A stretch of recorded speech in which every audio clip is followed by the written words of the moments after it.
Good morning students, this is part 3 hydrogen 11th chemistry. Now the next topic is the water. So let's discuss about the water. A major part of all living organisms is made up of water. We all know that, and human body consists 65% of water. Plants has 95% water, so it is a crucial compound for survival of all the life forms. So it is a solvent of great importance. The distribution of water over the earth's surface is not uniform. The estimated water supply is given in this table. You can see the oceans has 97.33% of water, and if you see the saline lakes and inland seas have this much water. Polar ice glaciers has this much.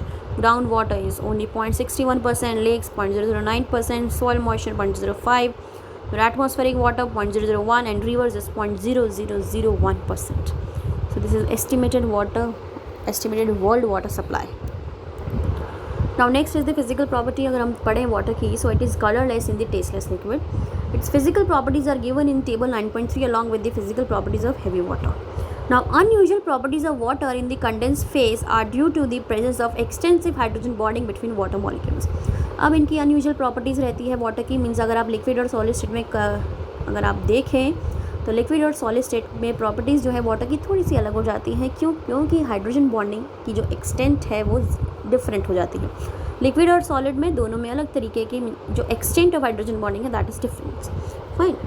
And this leads to high freezing point, high boiling point, high heat of vaporisation and high heat of fusion in comparison to H2S and the H2SE. तो because आपके water के अंदर जो आप liquid phase देखें या solid phase देखें, दोनों ही स्टेट्स के अंदर हाइड्रोजन बॉन्डिंग एक्सटेंसिव रहती है वाटर मॉलिक्यूल्स में, जिसकी वजह से इनका freezing point, boiling point, heat of vaporisation, heat of fusion सब बहुत ज़्यादा हो जाता है अगर हम इसके ग्रुप मेंबर्स की हाइड्रेट से कंपेयर करें, like H2SE, H2S. And in comparison to other liquids water has a higher specific heat, thermal conductivity, surface tension, dipole moment and dielectric constant. So these properties allow water to play a key role in the biosphere. Now the high heat of vaporization and heat capacity, they are responsible for moderation of the climate and body temperature of living beings. तो क्योंकि इसकी high heat of vaporisation है, heat capacity भी इसकी high है, जिसकी वजह से ये क्लाइमेट को मॉडरेट करने में हेल्प करता है और हमारी बॉडी का टेम्परेचर भी मेंटेन करके रखता है. It is an excellent solvent for transportation of ions and molecules required for plant and animal metabolism. अब ये बहुत इंपॉर्टेंट हमारा सॉल्वेंट है जो आयंस और मॉलिक्यूल्स को ट्रांसपोर्ट करता है, ठीक है ना, इन प्लांट्स और the animal. Due to hydrogen bonding with polar molecules, even covalent compounds like alcohol and carbohydrates dissolved in water. अब वाटर जो है पोलर मॉलिक्यूल्स के साथ भी हाइड्रोजन बॉन्डिंग बनाता है, जिसकी वजह से जो कोवलेंट कंपाउंड्स हैं जिनको डिजॉल्व नहीं होना चाहिए वाटर में, like alcohol and the carbohydrates, ये भी डिजॉल्व हो जाते हैं because of the formation of hydrogen bonding with the water. Now इस टेबल में फिजिकल प्रॉपर्टीज़ गिवन हैं जो आप देख सकते हैं, आपकी NCERT में भी गिवन होगी वाटर की और D2O की, which is the heavy water. So you can check out in your NCERT. Now next is the structure of water. अब वाटर का स्ट्रक्चर कैसा है तो हम सबको पता है, इसका बेंट स्ट्रक्चर है. You can see this is the H2O and due to electronegativity difference it has partial positive and partial 2 negative charge, and oxygen is having the 2 lone pairs over there. It is not showing there, but it has 2 lone pairs. Now you can see here these are the lone pairs. This is the hydrogen bond and these 2 lobes representing the lone pairs basically, and the bond angle between these 2 hydrogen is 104.5 degree and your bond length is 95.7 picometer. So in the gas phase, water is a bent molecule with a bond angle of 104.5 degree and OH bond length is 95.7 picometer. It is a highly polar molecule and its atomic orbit, its orbital overlap picture is shown in the 9.1 figure. You can see this. And in the liquid phase water, molecules are associated together by hydrogen bonds. Fine. अगर आप liquid phase water की बात करें तो वहाँ water molecule आपस में hydrogen bonding से एसोसिएटेड रहते हैं. ये गैस फेज का एग्जाम्पल है. Now the crystalline form of water is ice. अगर हम क्रिस्टलाइन फॉर्म आइस की वाटर की डिस्कस करें तो वो आइस है. At atmospheric pressure ice crystallises in the hexagonal form. Atmospheric pressure में आइस जो है आपकी हेक्सागोनल फॉर्म बना लेती है, उस फॉर्म में क्रिस्टलाइज हो जाती है. But at very low temperature it condenses to cubic form, और बहुत ही लो टेम्परेचर में ये क्यूबिक फॉर्म में कंडेंस हो जाती है. तो एटमॉस्फेरिक प्रेशर पे अगर आइस क्रिस्टलाइज करती है तो हेक्सागोनल फॉर्म हो जाती है और at very low temperature it condenses to cubic form. Now density of ice is less than that of water. Density जो है इसकी वाटर से लेस है, तभी वाटर जो है पानी पे तैरती है. Your eyes floats on water because density of ice is less than that of water. Now therefore an ice cube floats on water. In winter season, ice formed on the surface of a lake provides thermal insulation which ensures the survival of the aquatic life. तो winter season में ice जो ऊपर float करती है आपकी lake के ऊपर, ये अब फ्लोटेड आइस क्या करेगी, थर्मल इंसुलेशन प्रोवाइड करेगी जो एक्वेटिक लाइफ को सर्वाइवल के लिए चाहिए. जैसे हमने पढ़ा है हिस्ट्री वगैरह में, इग्लूज जो होते हैं बर्फ़ के बने होते हैं बट अंदर गर्मी रहती है. इसी तरीके से बर्फ़ जब ऊपर जम जाती है लेक्स पे तो नीचे वो थर्मल इंसुलेशन प्रोवाइड करती है कि नीचे की गर्मी नीचे ही रहे, बाहर ना निकले, तो जिसकी वजह से आपकी एक्वेटिक लाइफ सर्वाइव कर पाती है. So this fact is of great ecological significance. Now next is the structure of ice. You can see this ice has a highly ordered 3D hydrogen bonded structure as shown in the figure 9.2. अब ये ice का structure है जिसमें water molecules आपकी hexagonal बना रहे हैं. You can see this is the hexagon. Fine. 1 2 3 4 5 6 hexagonal structure है आपके वाटर का आइस के अंदर. और ओवरऑल आप देखें तो एक क्यूबिक स्ट्रक्चर बना रहे हैं. ये सारे हेक्सागोनल मिक्स के कैसा स्ट्रक्चर दे रहे हैं आपको, क्यूबिक. और आप इस हेक्सागन को ऐसे भी देख सकते हैं, ज़रूरी नहीं कि जैसे मैंने बनाया है, वो भी एक तरीका है देखने का. You can C like this also, this is a kind of hexagon. Fine. ये भी एक तरीका है हेक्सागन देखने का एंड ये भी एक तरीका है. आप बॉन्ड से बॉन्ड कनेक्ट कर दें तो ज़्यादा बेटर रहेगा. यही वाला आप समझे, वो रहने दें, ठीक है ना. वो वाला जब आप कन्फर्मेशंस पढ़ेंगे साइक्लोहेक्सेन की तो आपको समझ में आएगी. तो ये आपका आगे का पार्ट है, हायर लेवल. सो आप देख सकते हैं यहाँ पे हेक्सागोनल रिंग्स इन्होंने बनाई हुई हैं और अगर आप कनेक्ट कर दें सबको तो सारे एक तरीके से क्यूबिक स्ट्रक्चर है. So ice has a highly ordered 3D structure, hydrogen bonded structure. Now examination of ice crystals with X-ray shows that each oxygen atom is surrounded tetrahedrically by 4 other oxygen atoms at a distance of 276 picometer. तो x ray structure ने हमें show किया है कि each oxygen atom जो है टेट्राहेड्रिकली 4 other oxygen atom से surrounded है at a distance of 276 picometer. Fine. Now hydrogen bonding gives ice a rather open type structure with wide holes. These holes can hold some other molecules of appropriate size interstitially. अब इनके बीच में hydrogen bonding होने की वजह से तो बीच में structure में क्या प्रेजेंट है, होल्स प्रेजेंट है, वाइड होल्स.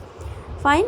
ओपन स्ट्रक्चर देने की बजाय ये hydrogen bonding gives ice rather open type structure with wide holes.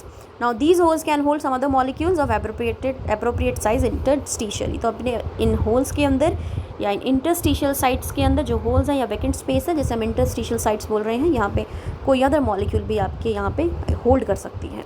ठीक है. तो ऑक्सीजन को हमने ग्रीन डॉट से दिखाया है यहाँ पे और ऑरेंज डॉट से हाइड्रोजन को दिखाया है. Now next is the chemical properties of water. हम वाटर की केमिकल प्रॉपर्टीज़ अगर पढ़ें तो water reacts with large number of substances and some of the important reactions are given below. First is the amphoteric nature. अब chemical properties of water में देखें तो पहला इसका नेचर एम्फोटेरिक है, यानी कि एसिड की तरह भी बिहेव करता है, बेस की तरह भी बिहेव करता है. It reacts with acid also, it reacts with base also. So it has the ability to act as an acid as well as base, that is it behaves as an amphoteric substance. So in the Bronsted sense, it acts as an acid with ammonia and base with the H2S. तो अगर हम Brønsted-lorry concept देखें acid base का, तो Brønsted-lorry concept के according ये एक acid की तरह भी बिहेव कर सकता है और ये बेस की तरह भी बिहेव कर सकता है. तो ब्रॉन्स्टेड के अकॉर्डिंग एसिड क्या है और बेस क्या है? ब्रॉन्स्टेड के अकॉर्डिंग एसिड वो है जो प्रोटोन डोनर है और बेस वो है जो प्रोटोन एक्सेप्टर है. ठीक है. बेस है तो प्रोटोन लेगा, एसिड है तो प्रोटोन देगा. तो वाटर प्रोटोन दे भी सकता है, वाटर प्रोटोन ले भी सकता है. तो अगर आप अमोनिया की बात करें, अमोनिया और वाटर के रिएक्शन करें तो वाटर और अमोनिया में से अमोनिया बेसिक है तो water as an acid behave करेगा. वाटर H आयन अमोनिया को दे देगा और अमोनियम पॉजिटिव और OH नेगेटिव बनाएगा. अगर आप वाटर की रिएक्शन H2S के साथ देखें तो वाटर और H2S में अगेन आपका वाटर एसिडिक है ज़्यादा H2S से, तो अगेन वाटर H पॉजिटिव देगा जो आपका H2S गेन करेगा. वाटर और H2S के केस में अगर आप देखें तो H2S ज़्यादा एसिडिक है as compare to the water, तो H2S H पॉजिटिव देगा जो वाटर गेन करके H3O पॉजिटिव बना देगा और HS नेगेटिव दे देगा. ठीक है. देखो H2S ज़्यादा एसिडिक इसलिए है क्योंकि HS का बॉन्ड वीक है और बॉन्ड वीक है तो इजीली प्रोटोन दे सकता है. तो जो भी कंपाउंड इजीली प्रोटोन दे सकता है that is more acidic. Now auto protolysis और self ionisation of water take place as follows. अगर वाटर अपने ही मॉलिक्यूल के साथ रिएक्ट करे तो इस तरीके से ऑटो प्रोटोलिसिस या फिर सेल्फ आयनाइजेशन कर सकता है। एसिड इट्स अ बेस, तो it can accept proton, it can donate proton.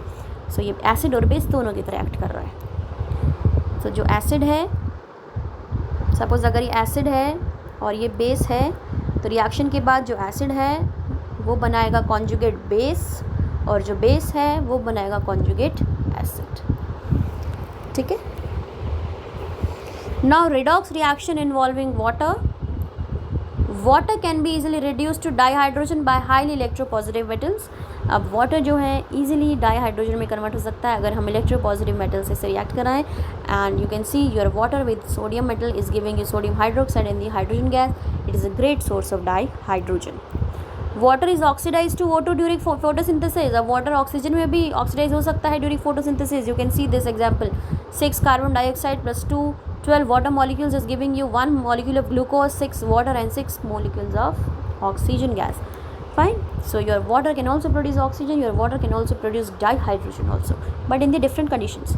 With fluorine it is also oxidized to oxygen. अगर फ्लोरीन से रिएक्ट करा दें वाटर को तो भी ये क्या देगा, ऑक्सीजन दे देगा और HF रिलीज कर देगा।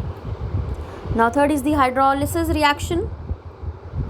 Due to high dielectric constant, it has a very strong hydrating tendency.